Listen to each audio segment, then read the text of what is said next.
Hello everyone and welcome back to Math Bold Master. আৰম্ভ কৰোঁ আমাৰ আজিৰ সেশনটো।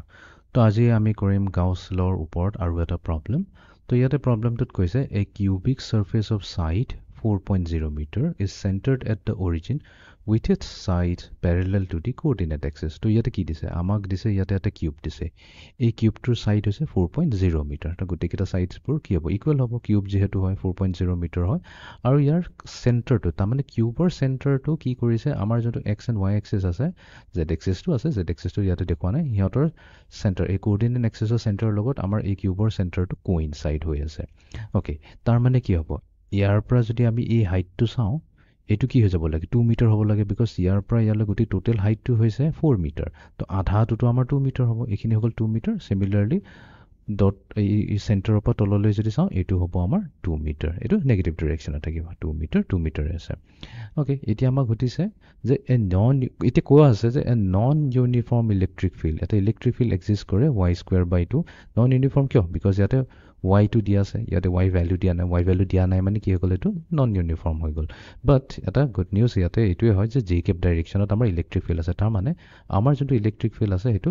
জে কেপ ডাইৰেকশ্যনত পইণ্ট কৰি আছে সুধিছে what is the net charge enclosed by the cube তো এই কিউবৰ ভিতৰত কিমান নেট চাৰ্জ সোমাই আছে তো নেট চাৰ্জ ওলাবৰ কাৰণে আমি কি ওলাব লাগিব টোটেল ফ্লাক্সটো ওলাব লাগিব এতিয়া ফ্লাক্সটো ওলাবৰ কাৰণে আমাক কি ছাৰ্ফেচ লাগিব গোটেইখিনি ছাৰ্ফেচ লাগিব তো আমি জানো নেট ফ্লাক্স ওলাবৰ কাৰণে আমাক গোটেই 6টা ছাৰ্ফেচ লাগিব তো এটা হৈছে আমাৰ আমি বটমটো লওঁ যেনিবা বটম ছাৰ্ফেচটো ল'লোঁ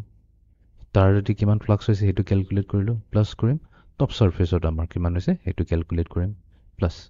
নেক্সট আমি এই লেফ্ট ছাইডে যোনটো আছে সেইটো ছাইডেৰে কিমান ফ্লাক্স আহিছে সেইটো আমি কেলকুলেট কৰিম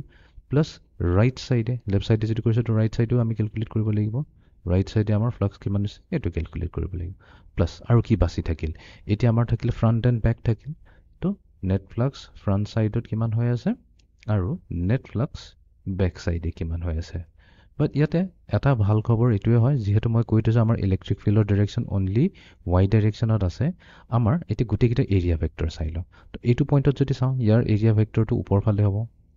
তলৰ ছাৰ্ফেচটোৰ কাৰণে তলফালে পইণ্ট কৰিব লেফ্ট ছাইডৰ কাৰণে এইফালে পইণ্ট কৰিব ৰাইট ছাইডৰ কাৰণে এক্স ডিৰেকশ্যনত পইণ্ট কৰিব ফ্ৰণ্টৰটো কি জেড এক্সিছৰ ফালে পজিটিভ আৰু যোনটো বেক ছাইডৰ আছে সি এনেকুৱাকৈ নেগেটিভ জেড এক্সিছত পইণ্ট কৰিব না এতিয়া ইচ কেছত যদি চাওঁ টপ আৰু বটমটো নাচাবা টপ আৰু বটমটো বাদ দি লেফ্ট ছাইডটো যদি চাওঁ তেনেহ'লে আমাৰ ইলেক্ট্ৰিক ফিল্ডটো কি আছে ফ্ৰম আমাৰ ইলেক্ট্ৰিক ফিল্ডটো যোনটো কৈছে ফ্ৰম টপ টু বটম কৈছে জে কেপ ডাইৰেকশ্যনত আছে তো এতিয়া ইচ ডিৰেকশ্যনত যদি চাওঁ আমাৰ কি আছে এৰিয়া ভেক্টৰ আৰু ইলেক্ট্ৰিক ফিল্ডৰ ডাইৰেকশ্যন কি আছে পাৰপেণ্ডিকুলাৰ এইটো কেছতো পাৰপেণ্ডিকুলাৰ তাৰমানে লেফ্ট ছাইড এণ্ড ৰাইট ছাইডৰ তো এই লেফ্ট এণ্ড ৰাইটত কোনো কণ্ট্ৰিবিউশ্যন নাহিবই বিকজ যেতিয়াই আমাৰ এৰিয়া ভেক্টৰ আৰু ইলেক্ট্ৰিক ফিল্ডৰ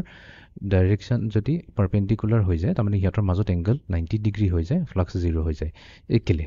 চিম্পল কথা হৈছে ফ্লাক্স হৈছে কি ই এ কচাইন থিটা ৰাইট আমি ডট প্ৰডাক্টত লিখা নাই বা ডাইৰেক্টলি খুলি পেলাই লিখিছোঁ কচাইন থিটা এতিয়া কচাইন থিটাৰ যদি থিটা 90 ডিগ্ৰী হৈ যায় এইটোতো গোটেইটো 0 হৈ গ'ল 0 মানে কি গোটেই ফ্লাক্সে 0 হৈ গ'ল তো আমাৰ কি হৈ যাব left flux on the left side flux on the right side 0 হ'ব তো ইয়াতে কোনো কণ্ট্ৰিবিউশ্যন নাহে তো এইখিনিৰ কোনো কণ্ট্ৰিবিউশ্যন নাহে মই এইটো গুচাই দিওঁ এতিয়া ইয়াৰ কোনো কণ্ট্ৰিবিউশ্যন নাই এইখিনিৰ কোনো কণ্ট্ৰিবিউশ্যন নাই what about front and back একেই কথা হয় এতিয়া ফ্ৰণ্টত কি হৈছে আমাৰ এৰিয়া ভেক্টৰটো ছাৰ্ফেচৰ লগত পাৰপেণ্ডিকুলাৰ হৈছে তাৰমানে কি ইলেক্ট্ৰিক ফিল্ডটোতো ষ্টিল ওপৰলৈ গৈ আছে তো এই ইলেক্ট্ৰিক ফিল্ড আৰু এৰিয়া ভেক্টৰ ডাইৰেকশ্যন এগেইন কি হৈ আছে 90 ডিগ্ৰী বনাই আছে দুইটাই তো এইটো 0 হৈ যাব বেক ছাইডতো 0 হৈ যাব তো আমাৰ কি থাকিব অনলি বটম আৰু টপ ছাইডটোৱে ইলেক্ট্ৰিক ফ্লাক্সক কণ্ট্ৰিবিউট কৰিব অ'কে ঠিক আছে তো এইটো কেলৈ কণ্ট্ৰিবিউট কৰিছে বিকজ ইয়াতে কি হৈছে আমাৰ দুইটাৰে মাজত এংগল কি আছে 0 আৰু 180 ডিগ্ৰী আছে এতিয়াই ক্লিয়াৰ হৈ যাব কিয় 0 এণ্ড 180 আছে আমি যদি বটম ছাইডটো চাওঁ আমাৰ ইলেক্ট্ৰিক ফিল্ড হৈছে ই ভেক্টৰ বাট এইটো মই এটা কাম কৰোঁ ই ভেক্টৰ নিলিখি পেলাই ইয়াতে যিটো ভেলুটো দিয়া আছে সেইটোৱে লিখোঁ তো আমাৰ ইলেক্ট্ৰিক ফিল্ডৰ ভেলু দিয়া আছে y স্কুৱেৰ বাই 2 জে কেপ ঠিক আছে এইটো হৈ গ'ল ইলেক্ট্ৰিক ফিল্ড আমি কি ফৰ্মুলা ইউজ কৰিছোঁ আমি ইয়াতে ফ্লাক্সৰ ফৰ্মুলা ইউজ কৰিছোঁ ই ভেক্টৰ ডট এ ভেক্টৰ ঠিক আছে ই ভেক্টৰ দিয়া আছে y স্কুৱেৰ বাই 2 জে কেপ কুৱেশ্যনতে দিয়া আছে ডট প্ৰডাক্ট কৰিম আমি ইয়াক এৰিয়া ভেক্টৰ লগত এতিয়া এৰিয়া ভেক্টৰটো কি আছে তলফালে পইণ্ট কৰি আছে তো তাৰমানে এইটো কি হ'ব মাইনাছ এৰিয়া যোনটো হ'ব ইনটু জে কেপ হ'ব এৰিয়া এতিয়া কি হয় যিহেতু কিউব হয় কিউবৰ ছাইডকেইটাতো দিয়ে আছে কিউবৰ এই গোটেইটো ছাইডটো দিয়া আছে 4 এইটো হ'ব 4 তো তাৰমানে এৰিয়া আমাৰ কি হৈ গ'ল 16 হৈ গ'ল ৰাইট 4 × 4 16 মিটাৰ স্কুৱেৰ তো ইয়াতে কি হ'ব 16 আৰু মাইনাছ জে কেপ কিয় আছে বিকজ আমাৰ এৰিয়া ভেক্টৰটো তলফালে পইণ্ট কৰি আছে অ'কে ঠিক আছে প্লাছ আমি এতিয়া টপ ছাইডৰ কাৰণে আহি যাওঁ টপ ছাইডৰ কাৰণে আমাৰ ইলেক্ট্ৰিক ফিল্ড কি হৈ যাব সেইটো আছে আমাৰ y² / 2 j কেপ ঠিক আছে আমি নেক্সট ষ্টেপত y ভেলুটো ইউজ কৰিম এতিয়া নকৰোঁ এইটো ডট প্ৰডাক্ট হ'ব এৰিয়াটো এগেইন 16 হ'ব বাট এইবাৰ আমাৰ এৰিয়া ভেক্টৰটো কি হ'ব ইউ ওপৰ ফালে পইণ্ট কৰি থাকিব ৰাইট বিকজ সদায় আউটৱাৰ্ডছ হয় ছাৰ্ফেচৰ বাহিৰত ওলাই আহে তো ই কোনটো ডিৰেকশ্যনত আছে জি কেপ ডিৰেকশ্যনত আছে তো এইটো হৈ গ'ল আমাৰ 16 জি কেপ অ'কে তো এইটো হৈ গ'ল আমাৰ ইকুৱেলছ টু এতিয়া জে কেপটো গুচি গ'ল তো আমাৰ কি থাকিলে মাইনাছ y² এতিয়া 2 × 16 হৈ যাব আমাৰ কি মানে 16 ডিভাইডেড বাই 2 এইটো হ'ল -8y² প্লাছ y²/2 এইফালে হৈ গ'ল আমাৰ এইটো × 16 এইটো হৈ যাব 8y²। এতিয়া একচুৱেলি আমি ইয়াতে y ভেলু ছাবষ্টিটিউট নকৰিলে হয় বিকজ আমি যদি বটম ছাৰ্ফেচৰ কাৰণে চাওঁ তো এইটো হৈছে আমাৰ y ভেলু যোনটো হৈছে আমাৰ -2 এইখিনিৰ কাৰণে আমি চাব লাগিব y হৈছে -2 আৰু অৰিজিনৰ ওপৰত যদি চাওঁ y হৈছে +2 ৰাইট বিকজ মই অলৰেডি কৈ থৈছোঁ 2 মিটাৰ ওপৰত আছে চেণ্টাৰ আৰু 2 মিটাৰ তলত আছে তো ইয়াতে যদি আমি ভেলু পুট কৰোঁ এনেও পুট নকৰিলেও হ'ব কাৰণ ইয়াতে কেঞ্চেল হৈ আছে বাট ষ্টিল আমি পুট কৰি চাওঁ এইটো হৈ যাব আমাৰ -2² আৰু এইফালে হৈ গ'ল 8 × 2² তো এইটোৱে দিব আমাক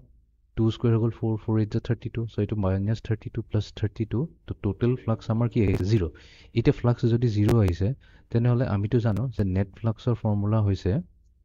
এনক্ল'জ charged divided by epsilon naught আমাকতো সেইটোৱে সুধিছে কিউ নেট বা কিউ এনক্ল'জ কওঁ কথাটো একেই হৈ যায় তো net flux into epsilon naught কি হৈ যাব 0 হৈ যাব বিকজ নেট ফ্লাক্স আমি 0 পাইছোঁ তো তাৰ মানে আমাৰ ইয়াতে আনচাৰ হৈ গ'ল 0 হুইচ মিনছ ডেট আমাৰ ইয়াতে কি হৈছে যিমান ইলেক্ট্ৰিক ফিল্ড সোমাইছে সিমানেই ইলেক্ট্ৰিক ফিল্ড লাইনছ ওলাই আহিছে তো মই এটা কাম কৰোঁ এইটো বস্তু ফিগাৰেৰে মই দেখাবলৈ চেষ্টা কৰোঁ তেতিয়া বস্তুটো বেছি ক্লিয়াৰ হ'ব তো ইয়াতে ফ্লাক্স 0 অহাৰ মিনিংটো প্ৰথম কথাটো এটা হৈ যায় যে মে বি ভিতৰত আমাৰ কোনো চাৰ্জে নাই ঠিক আছে ভিতৰত কোনো চাৰ্জ নাই বাট একচুৱেলি আমাৰ যোনটো ইলেক্ট্ৰিক ফিল্ড আছে ই বাহিৰৰ পৰা গৈছে ইয়াতে সোমাই পেলাই কি হৈছে এক্সেক্টলি ওলাই আহিছে তো এটা ইলেক্ট্ৰিক ফিল্ড সোমালে আৰু ওলাই আহিলে নেক্সট ইলেক্ট্ৰিক ফিল্ড লাইনটো সোমালে ইউ কি হৈ গ'ল ওলাই আহিলে তো ইলেক্ট্ৰিক ফিল্ড লাইন্সবোৰ কি হৈছে